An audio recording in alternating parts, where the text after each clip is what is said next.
So last month, I told some of my friends and family who I voted for in this past election.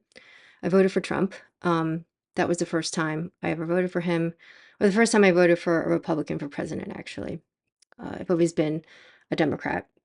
And I got some interesting reactions as a result. Bit of drama, actually. um, Mixed reactions, some surprisingly okay, and some went even worse than I expected. So I thought I would share what happened. I can imagine that there are a lot of people out there who might be experiencing similar things, and I hope this helps someone out there. So to give a bit of background, um, in November I made a video which tried to explain to people why certain Democrats would choose to vote for Trump. It focused a lot on people like Robert F. Kennedy Jr., Tulsi Gabbard, and Elon Musk. They were all longtime Democrats who had chosen to leave the Democratic Party and back Trump. So this video, um, which sort of became a documentary, it's an hour and a half long. I had not intended for something to make something that long. But this video was supposed to be a way to explain to people like why someone like me would back Trump. The video, actually, I made it with a particular person in mind, who's on my husband's side of the family. I made this video because I knew that she was going to be one of the ones that we would tell. And I didn't think that someone like her could understand if we just told her in a sentence or two, because like I think she probably gets most of her news from places like the New York Times or Time Magazine. That used to be me, by the way. And if you're getting your news from places like that, like they're just living in a totally different world from your average Trump supporter. Um, so I made this video to try to introduce them to this other world, like, hey, here's this other stuff that you haven't been seeing because it's not getting covered in places like the New York Times. Anyway, so this video, so it went viral on Twitter, which is really nice. And based on some of the comments, it seemed like there were a lot of other people who were feeling similarly to me. People who just felt like, yeah, I also, was a lifelong Democrat, but this year I'm going to vote for Trump and my family's not going to understand, etc. A lot of people also wrote in the comments, like, hey, it's great that you made this video, but like, you don't even have to share your vote with friends or family. It's none of their business, right? You can just keep it to yourself. And this is true. Actually, there's a lot of friends that I just don't really even bring up politics. And I didn't feel the need to tell them how I voted. A lot of them still probably don't know. Although if they did a Google search of me now, they might have found out. But anyway, but there were some friends and family that I did want to tell because, for one thing, I knew that the topic was going to come up and I wasn't going to lie about who I voted. And the other thing was that with some people, they would regularly make snide comments about Trump supporters or Republicans or whatever without knowing anything about them. And it was just really starting to bug me. I kind of felt like, well, it was bigoted.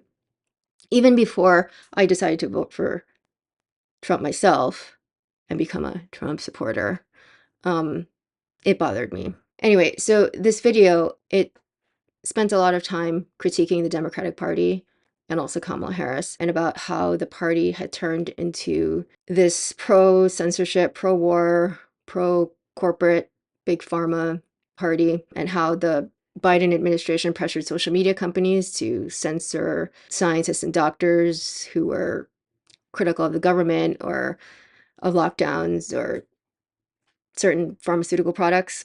And it also went into some of the myths about Trump, because I mean, I'm not saying that Trump is perfect by any means, but the media regularly lies quite blatantly about him. So it started off actually with sort of debunking some of these media hoaxes about him. Okay, so what were some of the reactions? I'll start with one that was actually positive. It was a nice surprise, actually.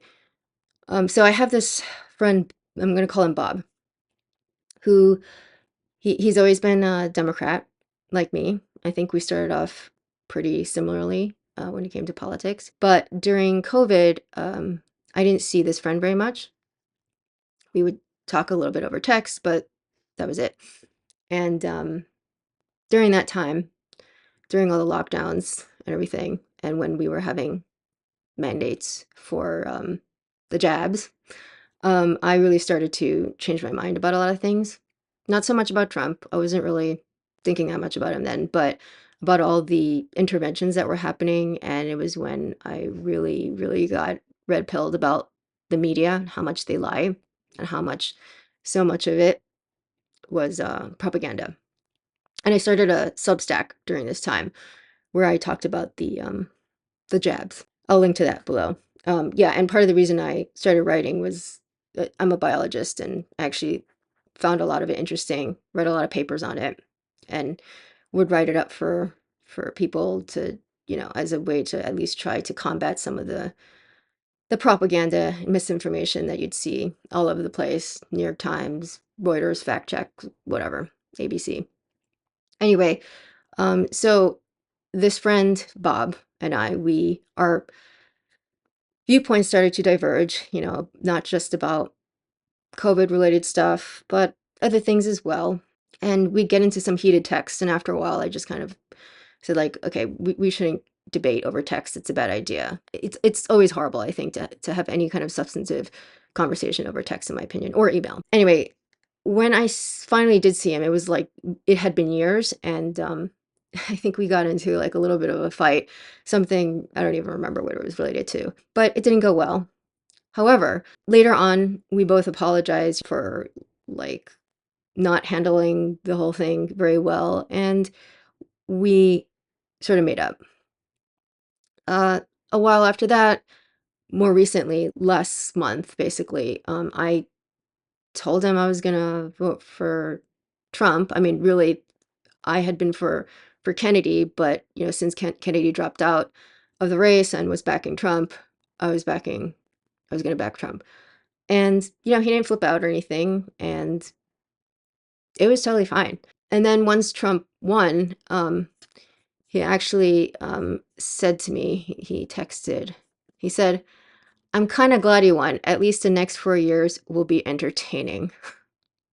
Anyway, I don't know if he's actually really glad, but the point is that he's not freaking out, like believing that we're going to have some kind of a fascist or something. So yeah, we can just talk about other stuff, or we can talk about this and it's fine. I genuinely didn't see this coming when a few years ago we were, when things were tense. So I'm very, very grateful actually that we somehow got through this. It's especially surprising because he's not the type of person who's very belligerent. So the fact that there was tension between us, it means like it was pretty bad. The other thing is when when I had told him I was going to vote for Trump, I mean, this is just more funny than anything, but he asked, "Oh, are you going to go to a rally, a Trump rally?" And I feel like a lot of people who just don't even talk to, Trump supporters, I guess maybe they think that if you're going to back Trump, you're like all for him and you want to go to a rally and wear a MAGA hat. And that's just not me. Like, I have my critiques of him. There are things that I'm wary of, things that I don't like about him. I mean, for one, I think he genuinely still believes that Operation Warp Speed was a success. And I disagree with him on that. I totally disagree. So yeah, and that's not my only disagreement with him. I have my issues with him. If I went to a rally, it would mainly just be to like just check it out. But anyway, I'm not saying that this friend was implying that I was, I don't know. Maybe I'm being a little too sensitive about this comment. Anyway, so that was a positive thing that happened. Then I also, I shared my video with, actually not too many people, but I shared it with this one friend who ended up sharing it with a whole bunch of her friends who are Democrats, and got a whole bunch of feedback from those people. And I'll just share a little bit some of the things they said. So this one person that she shared with, so this is I don't even know this person. This is a friend of a friend. This person said, "Okay, I watched this at 2x speed with a lot of skipping. It's a retread of right-wing greatest hits, nothing very new. I don't disagree with all of it, especially that the media cherry picks Trump's speeches and jokes to twist his words, which definitely happens. But the ending is basically, love Trump or hate him, he's his own man and will shake things up, which is legit retarded. My other takeaway is that RFK's fucked up voice is hilarious, and I forgot what he sounds like. Yeah, I don't even know what to say to that. Yeah, RFK has like a disability. Anyway, I'm going to continue with what this person said. But the point of this video seems to be the Democrats are establishment shit. Trump is a shit wild card. Except he isn't because he was already president. Skipping a little bit because this is a long text. And bottom line is most people are fucking checked out idiots. So if they're Democrats who are voting for Trump, it is 99% likely the real reason is groceries so expensive. Maybe new men make groceries cheaper again. All right. So, yeah, I will admit this is a pretty annoying response, mainly because they are very certain in their views and they like skipped a lot of the video. It's fine to skip a lot of the video. Like nobody needs to watch anything. I don't care if somebody watches like my video or not, but for you to have certain opinions, you know, without even knowing what you're reacting to because you skipped parts of it, like large parts of it, I just think that's silly. But anyway, and then also this comment, they're voting for Trump. It's 99% likely the real reason is, quote, groceries so expensive, maybe new man make groceries cheaper again. So the grammar there is purposely messed up because it's to convey that Trump supporters are dumb, which fits in with this thing that I keep seeing, this phenomenon of lefty coastal elite people who are actually pretty bigoted um, towards like half the country. Anyway, I I'm not really interested in like spending this time trying to defend myself or the video or anything like that, but I just think it's an interesting response. And there were a few sort of like that, which to me came across as triggered. Like triggered and like they couldn't actually watch the whole thing or had to really skip a lot of parts. Again, I don't care if somebody chooses not to watch my video. It's just what I would notice is like they would have a lot of like very certain viewpoints, even though they didn't know what they were responding to. I should also actually share the response that my parents had. So I actually told my mother how I was going to vote before I made a video. The video actually was not meant for my parents, and it was actually fine. I'm actually really grateful that, like, even though she didn't agree with me, like, it just didn't become a big deal. She's just not political enough, and she doesn't have such strong opinions about this for it to become a big deal. She was under the impression that she called Trump and Elon Musk and RFK Jr. crazy. She thought they were all crazy people. So whatever like media she's reading, that was her impression. And I basically just said like, no, I don't think they're crazy. And I told her that the media was lying to her about all kinds of things. And she just sort of listened, like with an open mind. It's not that her mind was changed right in that moment, but she was open to it. And so I'm really actually grateful that she's not super rigid. And I think she has also enough respect for me, like that she knows that I'm not crazy or like a super, like she doesn't think of me as some kind of very gullible person who's just going to be saying things for no reason. And I had sent her my video, and she said she tried to watch it, but it was going a little too fast for her. Like, English is not her first language. My parents are from Korea. And the reason I'm not bringing my father up in all this is that his English is even worse. And most people are going to find this kind of dysfunctional, but the main way that I communicate with my father is through my mother. She like translates a lot of things into Korean because my Korean is not fluent. I can talk to my father with some Korean, but I can't talk about complicated things like politics with him. So like I just don't have the vocabulary for that. So anyway, I know that's dysfunctional, but what is more functional is that we, you know, didn't break up over politics. So that's nice. So anyway, she knows about this and she doesn't really care. So let's see. I also had some friends share the video with their parents, and one of them said the response was a pleasant surprise, not all the way there, but comprehending at least the revulsion to Kamala and the dastardly Dems. So that was nice. The friend that I mentioned earlier who had shared my video with some people, yeah, they also gave some feedback, and some responded more positively than I thought. But there was one person who, well, let me just try to read parts of it. I did watch some of the video. I got kind of hijacked and had to stop. It felt a little like propaganda to me. Here's the thing, and this is just me talking. It felt like gaslighting. For nearly 10 years, I hear Trump with my own 2 ears say horrible things, and then he and his followers say, "You're too sensitive. That's not what he meant. This is what he meant."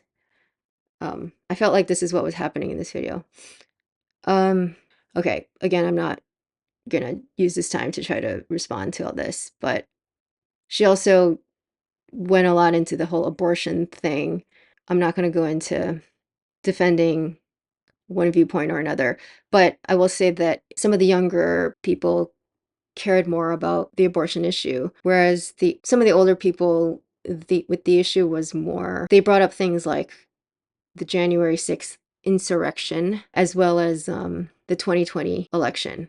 Okay, so I mentioned that the video was actually made with a particular person in mind, someone on my husband's side of the family. So it was actually a couple, and I'm just going to call them Carol and Frank. And they're an older couple, and these were people that were close enough to them where we would normally see them over the holidays, at least one of the two major holidays, Thanksgiving and Christmas. Yeah, we shared the video with them, but it did not go well at all. It was like pretty bad. Um, they flipped out. And basically, Frank said that it would be best if we didn't see each other over Thanksgiving and Christmas also. Well, let's see. So their reactions actually differ a little bit.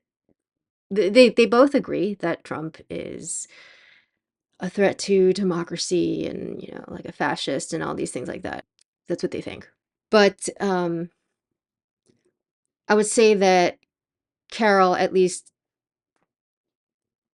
let's just put it this way. Frank sent a bunch of emails saying that my video was propaganda, and also compared it to the work of Joseph Goebbels, who was the chief propagandist for the Nazi party. I don't think I should say too much about this because it's an ongoing thing, and I don't want to do anything to try to jeopardize making amends. But it's been eye-opening, to say the least. My husband and I have both had some conversations about it. I mean, we both told them we don't have to keep talking about this politics if you don't want to. We can just move on from it. But we just wanted to let you know because most of the time when we would see them, they would bring up politics and sometimes even make snide comments about Trump supporters and things like that. That was why we told them. My husband was also talking to one of his friends, a very old friend, who is actually going through something similar because this friend has a son who's college aged. And this friend voted for Trump. Just like us, he had never voted for a Republican before, but this time around he voted for Trump. He's also a big fan of Kennedy. And when he told his son, his college aged son, the son basically stopped talking to him. He was like, this is unacceptable. And anyway, the son's he's surrounded by a lot of woke people. It's all pretty crazy to me that people are reacting the way they are over a vote. And I just find it very interesting, the lack of curiosity. It's not just that Trump won the popular vote. I mean, this should make anybody who is a Democrat, like it should make them really curious, like what's going on. Like Trump actually gained among voters. So it's not just that. It's not just that almost all the counties, like in the US, with a few exceptions, almost all of them shifted red. It's not just that. It's that somebody in their family who they're close to, that they would regularly see, it's that they voted in a way that they were truly puzzled by. And instead of being curious, they've basically gone on the attack because of how Frank feels. He definitely just feels like we voted for a fascist and all this stuff. Yeah, he can't forgive us, even though, I mean, in my opinion, we didn't do anything wrong. But yeah, that's how they see it. Anyway, what's especially tragic about this is that so the media, the propagandists who were calling Trump fascist and a threat to democracy or Hitler, a lot of those people have actually moved on. So Joe Scarborough of MSNBC, so I think MSNBC is like one of the worst, the scummiest of the scum when it comes to the media. But even he has announced they went to Mar-a-Lago recently to try to open up communications with Trump, because they know that the way that they're doing things just isn't working. This like yelling fascist or whatever. Joe and I went to Mar-a-Lago to meet personally with President-elect Trump. It was the first time we have seen him in 7 years. Now, we talked about a lot of issues, including abortion, mass deportation, threats of political retribution against political opponents, and media outlets. We talked about that a good bit. And it's going to come as no surprise to anybody who watches this show, has watched it over the past year or over the past decade, that we didn't see eye to eye on a lot of issues, and we told him so. We didn't see eye to eye on a lot of issues. I think it was a little more than that he was saying up until really recently. He called Trump Hitler, fascist, threat to democracy. It's not just not seeing eye to eye. But anyway, okay, so, and then here's Chuck Schumer, right? Democratic senator, the Senate Majority Leader. Here he is. This was in October at the Al Smith dinner. And look at Trump and Schumer. I mean, they look very chummy. Even that pat on the shoulder.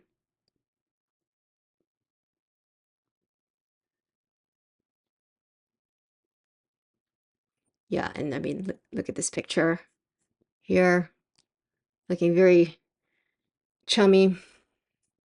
Anyway, the point is that this is like a game to them. I mean, do these people really believe that Trump is a fascist? I mean, so even these people, they don't really believe this, but people are risking breaking up their families for this narrative. I don't even think that tragic is a strong enough word for this. I've been struggling to actually come up with a better way to describe it. I don't know if anybody has a better way to describe it, please let me know.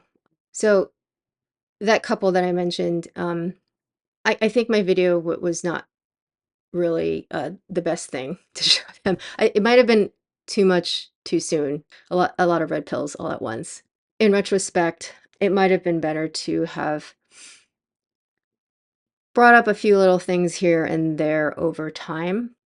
And there had been opportunities in the past, like I said, politics would come up pretty often actually when we were around them. But my husband and I, we both kind of just kept our mouths shut during those times. And, because it's just so easy to just feel like, oh, we don't want to ruin, the evening. But in retrospect, I mean, then you end up in this situation where you feel totally differently about something that is important. And so here we are. And I don't know what's going to happen. Even though we've had all this drama, we both don't regret having told them. Yeah, I had some conversations with my husband about this, and he doesn't feel like, firstly, doesn't feel like we've done anything wrong. We voted the way that we thought was the best for the country. And we could have told them in a different way, but we made it clear that, our telling them was not to try to trigger them or something, it was with the best intentions. I think you could also make the argument that by holding on our opinions, keeping them to ourselves, just because we don't want to rock the boat, to a certain extent, we're coddling people and we're letting it be okay that they continue to live in their bubbles, detached from reality. Maybe it's time that they deal with reality. We've had over 8 years now with Trump being on the political scene. You're still going to cry fascist after all this time? Meanwhile, all the media propagandists, the ones that told you that he was fascist, they've moved on. They don't care about the destruction they left in their wake, the families that have broken up as a result of this, marriage is broken, whatever. They're going to Mar-a-Lago. Yeah, it makes me sad. All of this has also made me very grateful to my mother because, like I said, even though we have our differences of opinion, doesn't mean that we'll be disinvited from the holidays. We actually saw them over Thanksgiving and we're going to see them for Christmas as well. Anyway, as a result of all this, I've also just thought a lot about, how do you get people to change their minds about something like this? Not just about Trump, but anything that's very contentious, triggering. I was actually discussing this with my husband, and we actually had a little bit of a disagreement about this because, so I think that a lot of people will assume that facts don't matter. You can show facts to some people and it won't matter because it's about emotions. And based on how a lot of people reacted to my video, that's definitely true to a large degree. The way that they responded, like some of them couldn't even get through the whole thing. I mean, part of that is on me. I could have probably done a better job to catering towards people like that. But the point is that they had such a strong emotional response, even though they didn't get through the whole thing, So they had a response to something that they didn't even understand, and they would admit that they didn't go through the whole thing. So on some level, they have to realize that they're not really being fair in that regard, but it doesn't matter because they're triggered. So yeah, people will respond emotionally in the moment. However, I don't think that means that facts don't matter. I think when I think back on what made me change my mind about things, facts did matter, even if I wasn't ready to hear it at the time. But once I did become more ready, and sometimes this was years later, I thought back to some of those things that I'd heard or seen. They stayed in my brain and then only sort of germinated later on once I was a little bit more open to changing my mind. And you never know what those things are going to be. But my sense is that, so if you are ever having a discussion or a debate, aside from very obvious things like trying to be cordial and not being belligerent or accusatory, I do think that the facts matter. Getting the facts right and being specific and being willing to defend something like a viewpoint with evidence, specific evidence. And when it's very specific, it's like the brain will register, well, that's a very specific thing, so it seems to have the ring of truth. And I could look it up. Like this person's giving me the tools to look that up. The other thing is that, and this is almost just obvious, is like when there are other people around you, people that you respect who think a certain way, it gives permission to also think that way. And for example, when it came to this election, when people like Elon Musk and Kennedy and Tulsi Gabbard were endorsing Trump, it really just kind of made it more socially acceptable, I think, for a lot of people to back Trump. In 2016, there were people like Peter Thiel. And actually, when I think back to 2016, the fact that Thiel had backed Trump was was actually important to me. It wasn't enough for me to like Trump by any means. So in 2016, like when I found out that Trump won, I was devastated, really upset. I think I believed, most of the narrative that Trump was gonna be a threat to democracy and all these things. But, there was some cognitive dissonance because of people like Peter Thiel. Like I knew that he was not a stupid person. I thought of him as an intelligent person. I'd read his book, 0 to 1. So the fact that he backed Trump was puzzling to me. But it wasn't enough for me to like dig deeper. But it was something that I think just stuck with me for years and years. And it wasn't until I don't know, 2024 basically, where I got to a point where I could consider voting for Trump. Actually, another bit of cognitive dissonance was also during the convention in 2016, the RNC convention, and when I heard Ivanka Trump speak. I had never heard her speak before. The thing that I was struck by was that she didn't seem crazy, and she was well spoken and seemed relatively well adjusted. I really don't know that much about her. It seemed like she genuinely believed in her father and was supportive of her father. And I know that some people might think, well, she's his daughter, and of course she's biased. And of course that's true, but just because you're somebody's son or daughter doesn't mean like you'd want to get up there and speak on their behalf at the convention. And she just seemed very genuinely supportive. And so did all his children, actually. So it seemed genuine. And that just didn't match up with the media narrative about him. The fact that he had these children who really appreciated him. Anyway, but I didn't really, like I said,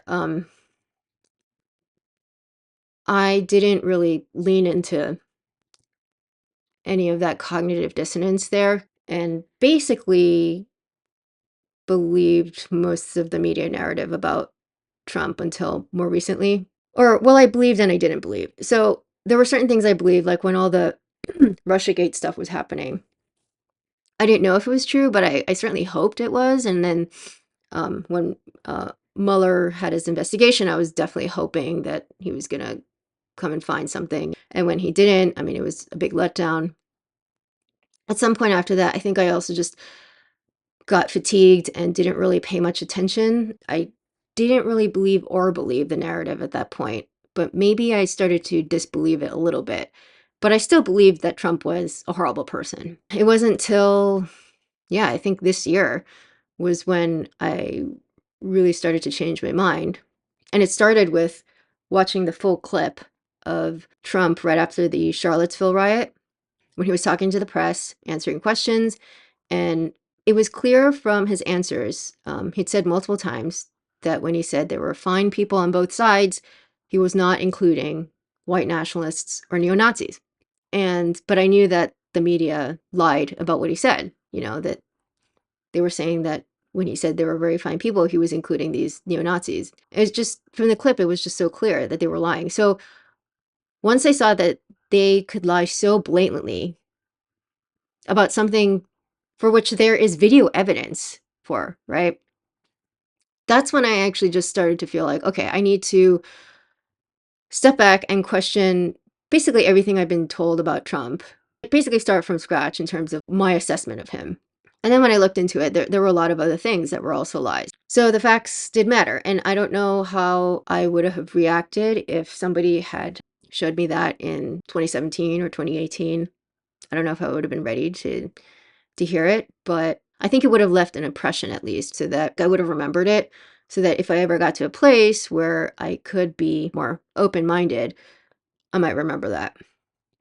Okay, so this is all just to say that I do think that the facts matter. I know that people will have emotional responses in the moment, and it seems like facts don't matter during those times, but I think they do matter in the long run.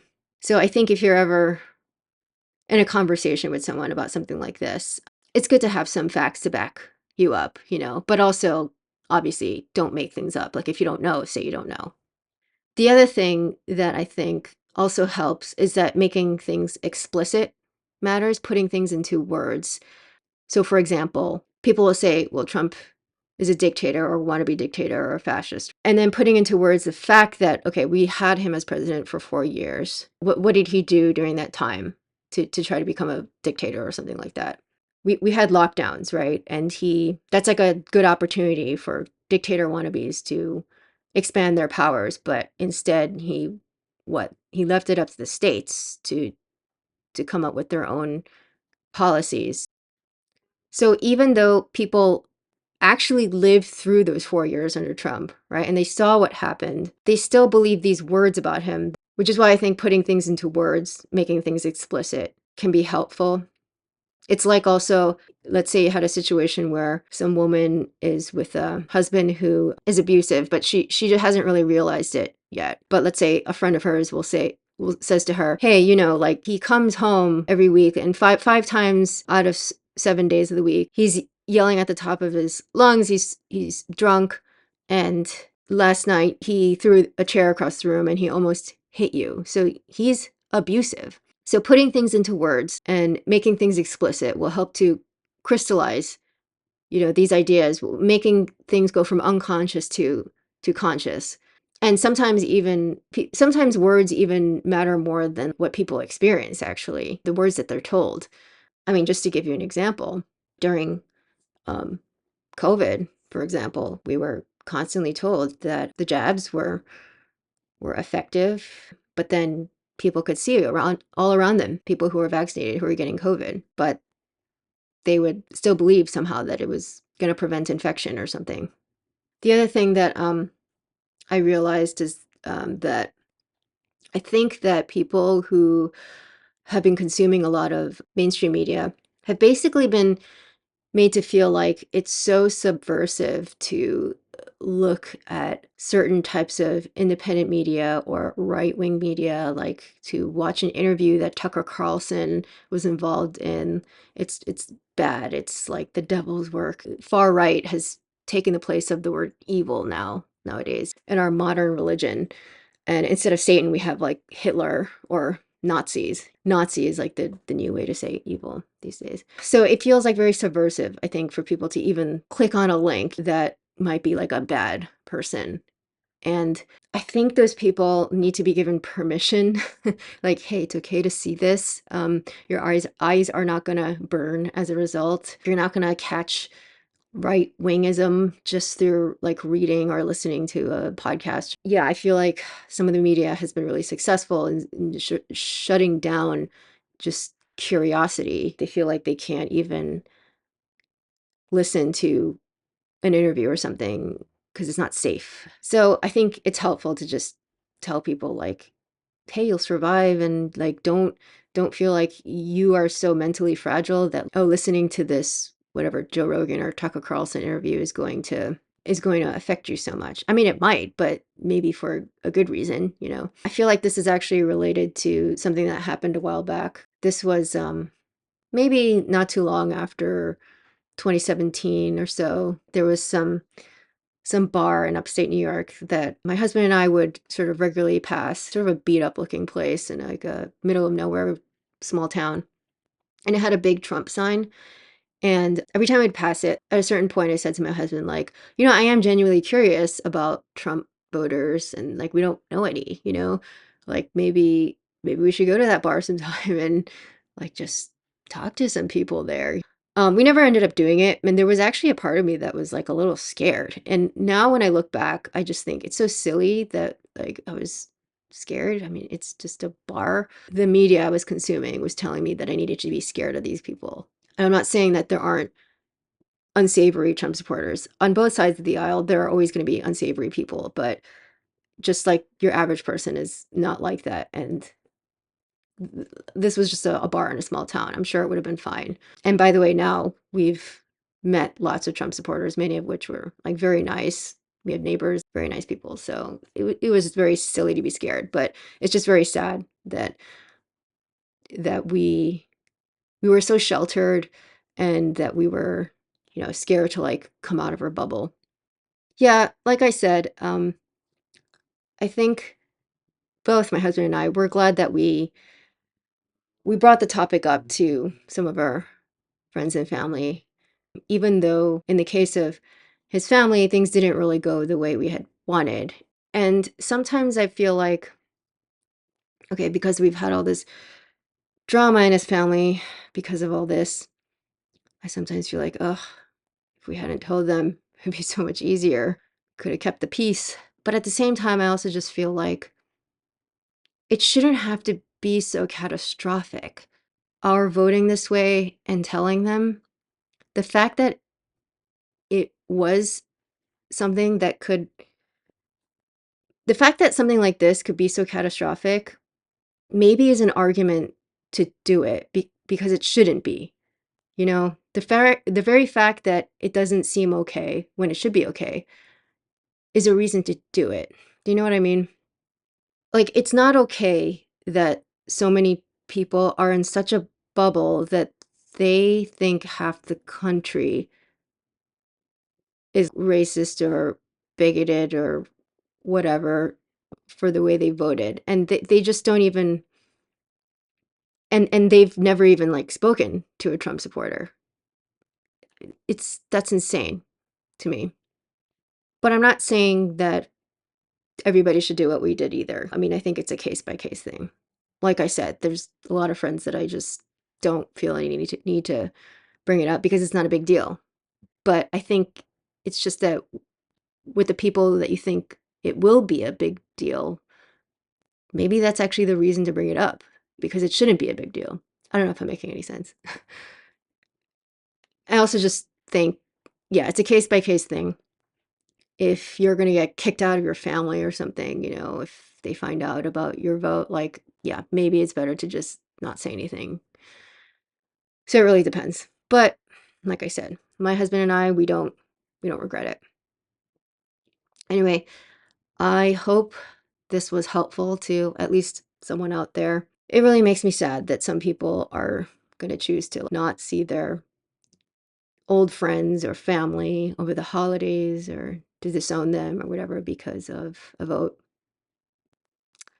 It's tragic. Anyway, thanks for listening. Um, if you've had a similar experience, please let me know in the comments below. I'd be very curious to hear other people who have had similar experiences. Thanks.